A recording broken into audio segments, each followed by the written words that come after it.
Hello guys, happy independence day. আজ আমি সকাল সকাল রেডি হয়ে চলে এসেছি আমার জীবনের প্রথম স্কুল, আমাদের প্রাইমারি স্কুলে।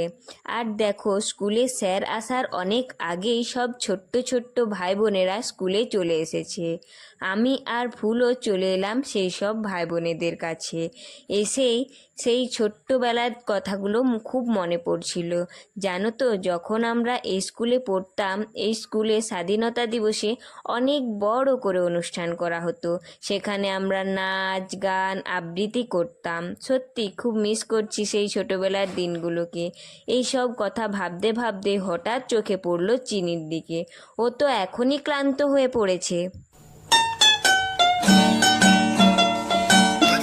ওর সাথে মজা করতে করতে দেখি স্যারও চলে এসেছে। স্যার এসেই সবাইকে একত্রিত করে পতাকা উত্তোলন শুরু করলো।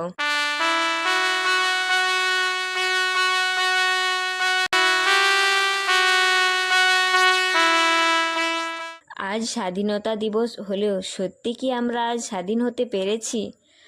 আমরা এটাই চাই যেন মৌমিতাদির ঘটনার বিচার পায়, কঠোর থেকে কঠোরতম শাস্তি পায় যেন সেই সব হিংস্র অমানুষগুলো, যাতে মেয়েরা স্বাধীনভাবে বাঁচতে পারে। সব শেষে ভাই বোনেরা বেরিয়ে পড়লো গ্রাম ঘুরতে, আর আমরাও বাড়ির দিকে রওনা দিলাম। আমরা যতক্ষণে বাড়ি পৌঁছাই তোমরা ততক্ষণ ভিডিওটা লাইক করে দাও। বাই।